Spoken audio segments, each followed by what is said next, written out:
We have to stand together. The others like me. Why did you say they'll have to fight?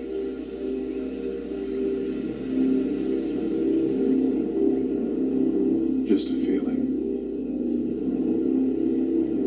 Remember when everybody would say that Netflix would not buy the license for the Snyderverse and they wouldn't put it, and that we were delusional and that it won't happen?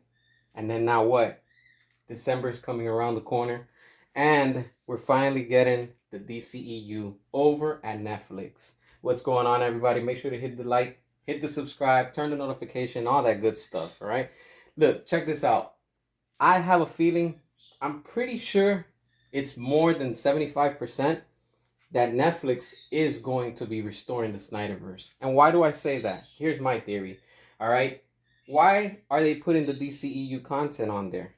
One reason, because WB needs money. Another reason, they could also be needing the money, of course, to fund, James Gunn's DCU. But at the same time, let's look at it from a business point of view. Not as a fan. Right now, I want to speak to you as a business point of view, right? If I was Netflix and you guys were there, right? And you're an executive or whatever the deal is, and you see that this is an opportunity for you to make more money on your streaming service with the Snyderverse and with WB, wouldn't you want to make the move? Of course you would, because you know that there's revenue coming in, right? So if you invest in a license, right, you spend a certain amount of money on a license to play these films, for a certain amount of time, let's just say like 90 days, that's 3 months, right? And you're going to gain more subscribers because of course, that there's a following for Zack Snyder. You know that Rebel Moon is coming out. So you're going to bring in that audience, and you're going to bring in the old audience that still enjoy the DCEU, all right? And like I said, we're talking as professionals right now and as a business standpoint, all right? You would want to make the most profit, and not only make the most profit, but you want to see what's going to bring in numbers, views, and what's worth investing in, all right? Netflix has a system that we, the fans, do not see. It's like YouTube. You have your little counter clock, and it shows you how many people are watching whatever shows, movies, whatever they have there, right? That's why a lot of shows get canceled. A lot of people, are not watching it, or they are supporting it, and that's why it moves on. Like what we got with, what's this anime? I forgot what it's called right now. One Piece, right? It's renewing for a second season. Why? Because the numbers are high. And when you have shows like Resident Evil, that I'm a fan, they didn't even make it to season 2 because that's how horrible it was. All right. So keep that in mind. When they release and they put these movies on December 1st, I believe, then they're going to see what people are watching. All right. And it's interesting because look, they have, what do you call this? Suicide Squad, and they have James Gunn's The Suicide Squad. Right there is the point where they're going to see where's the fan demand. How many people are watching Suicide Squad versus The Suicide Squad?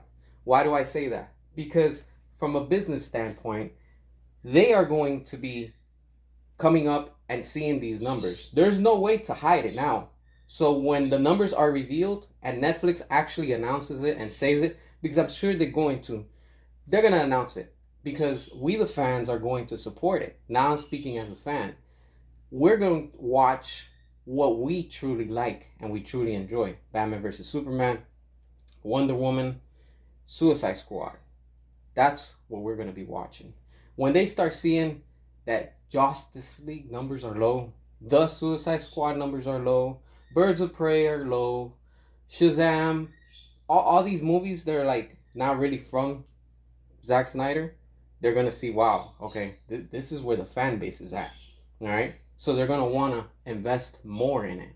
And now I'm even more convinced that something is happening behind closed doors that we, the fans, do not know.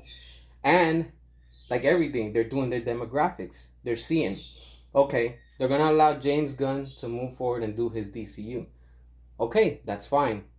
But at the same time, the same way that James Gunn used the Flash to reset time and go back and erase things from the Snyderverse, that's the same thing that could be done with Zack Snyder if they continue with the Snyderverse. They can use the Flash, rewind time, those events never took place, or they did take place, and whatever. The same way that it was erased, the same thing, it can also happen with this. Let's not forget when we got Justice League and we saw the Flash scene, then we got Zack Snyder's Justice League and we saw what the Flash did when he reset it time with Darkseid and everything. Is the same way that can happen if Netflix was to acquire the license and continue the Snyderverse inside of Netflix. It doesn't have to be an Elseworld. It just has to be its own thing still.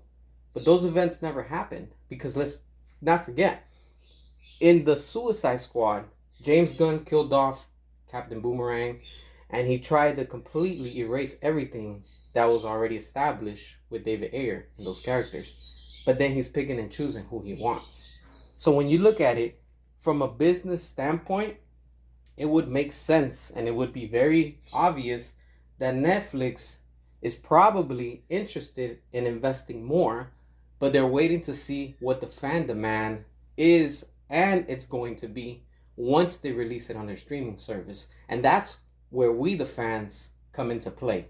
Now, as a fan, I'm going to be watching what I enjoy. I'm not going to be watching Justice League because that's not the real version. I'm not going to be watching other films that were quote unquote trying to be squeezed and forced into the Snyderverse that they were never part of. What? Because Shazam had a Batarang and a little Easter egg, that's going to classify it as part of the Snyderverse? No.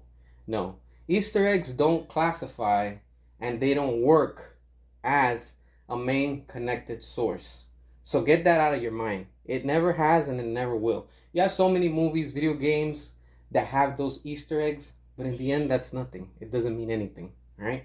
When the universe is connected and things are connecting within whatever universe that they're working on, then that's what makes sense. And that's what we, the fans, want.